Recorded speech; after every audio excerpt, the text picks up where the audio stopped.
I'm gonna ask you to do something for me. Something very simple.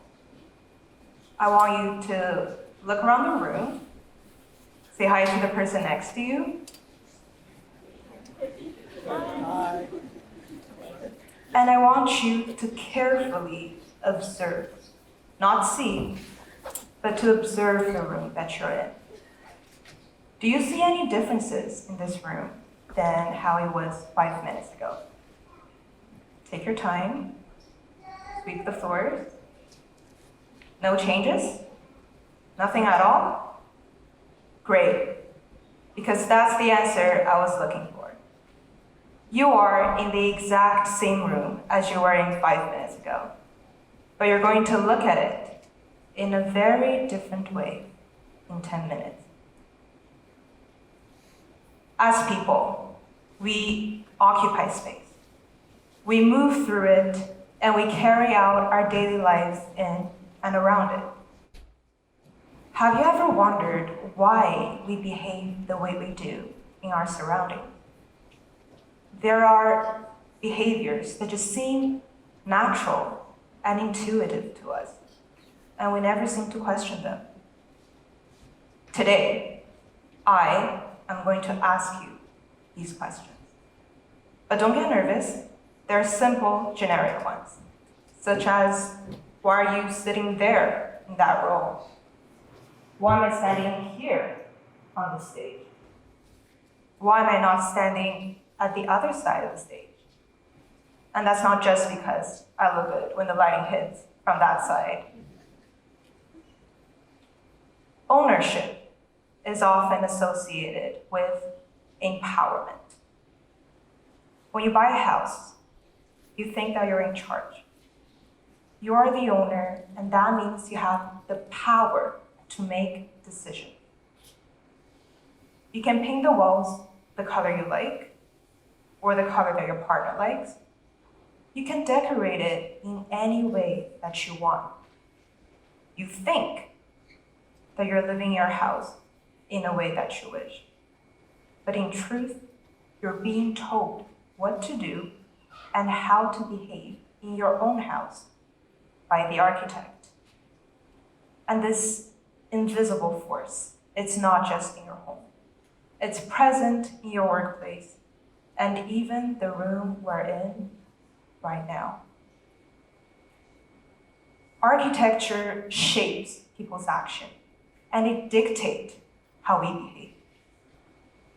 It might sound bizarre at first, but if you think of it, buildings are designed by a group of individuals. And this group of individuals formally decide how people move through space by simply drawing where the hallway, staircase, and elevators are. The architect might not decide what dress or suit you put on for work today, but they decide the path you take from your office to the conference room. They may not have a say in whether you're getting a chicken salad or just a donut for lunch, but they select the view you're looking at through your window when you eat that donut. Architecture is prescriptive in nature, and it has the power to influence people's behavior. As society evolves with time, the architectural traditions are changing with societal change. Buildings evolve through the course of time, and the spatial message they convey shift as well. In the 19th century, space was perceived as individual pockets that would come together to form one building. This organizational system means that each room has its own specific function and purpose. And this way of planning also came with an assigned circulation path in order to move from one place to the other. With the turn of the century, modernist architects saw that this rigid form of planning called for a change. So they proposed qualities that would define and make up a new architecture. And one of them was a free floor plan. Just like how people can be liberated from the constraints that they're in, the floor plan too could be set free. Ms. Van der Rohe, among others, brought this free-flowing plan to life. This new methodology of spatial organization no longer views space as a combination of individual elements, but rather one large collective, where the occupants have the freedom of choice to decide how they want to move through and occupy their space. And while blurring the boundary between individual spaces, this new architecture also blurs the boundary between the interior and exterior, between the man-made and nature. Architecture is strongly associated with societal values. They're reflective substances of the core value of their times. And living in a constant state of unrest in the 1900 society, what the people wanted was a sense of transparency from the positions of power. They wanted to be liberated and to break free from the constraints that they're in. And all of these values are captured and embodied within the light, transparent, and fluid nature of modernist architecture. Though we're not living in that society anymore, there are still things that we all want to break free from today. And even with the establishment of the free floor plan, boundaries still exist in the house. And by boundary, I mean walls. As you can see, there are still walls in most of the buildings we see today. And I'm gonna have to break it to you. There will continue to be walls in buildings. But does the existence of walls, of boundaries, mean that we have lost some sort of freedom? Well, not necessarily. Fortunately, as occupants, we also have power. We have a tendency to blur the boundary between defined room programs by sometimes choosing to use the space as intended, and oftentimes not.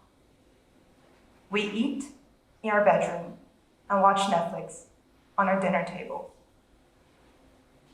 Consciously or not, we're constantly blurring the boundary between things. And to blur a boundary is not destructive. You're not removing what's already there.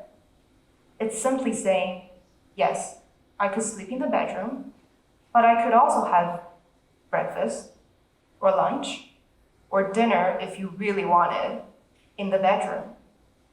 It's taking on the both and attitude instead of the either or. And if we take that logic and look at our lives through it, you will find a very similar pattern. As individuals, we are blurry people. As human beings, we seek definition. We want a clarified self-identity. We want to understand the role we play in this world and how we could change the world for the better. There are many ways to identify and define people. Some may say that one method is through official documents, like your passport, your driver's license. Others say that your job position could contribute to your identity, and experiences often play a role as well. Stereotype is defined as an unfair and untrue belief that many people have about all people or things with a particular characteristic. Nigerian and American author Adichie has a very interesting view on it. She said that the problem with stereotype is not that they aren't true, but that they're incomplete. You see, we're not defined by one thing only. We're diamonds with multiple facets, and sparks occur when identities clash, when lines are blurred, and forms are joined together. The complexity and blurriness of self-identity is what truly makes an individual shine. And this invaluable blurriness occurs in small sparks. It appears when you speak both French and English. It means that you could be both Nigerian and American. It could also mean that you could be both a model and a politician. Blurring a boundary is scary at first. It's the moment where you're trying to pick up a new skill, or you're making a dramatic turn in your path of life. We have a tendency to resist change. We feel uncomfortable when we're facing uncertainties in life. Uncertainty means that you cannot predict what the future holds. It's your peripheral vision, where the image looks blurry and you can't make out what it is that you're looking at. But what we truly fail to see is the beauty of that blurriness. Yes, blurring a boundary does mean that the image is not clear, but it also means potential. It's an opportunity for something new, something better. So don't be afraid of that. Every single time things get blurry in life, you are given a brand new opportunity. You have a choice to accept that blurriness, to shift the boundaries you've set for yourself, to cross that boundary, and ultimately reshape the boundary by accepting and cherishing the blurriness in your life. Like our lives, though the earth might merely seem like a blurry pale blue dot in that image, we all know that vivid potential lies underneath the hazy blur. And by embracing the blurriness in our lives and courageously facing the uncertainties around us, we, together, could make a change in not just our personal lives, but in society as a whole. And that is an idea worth sharing. Thank you.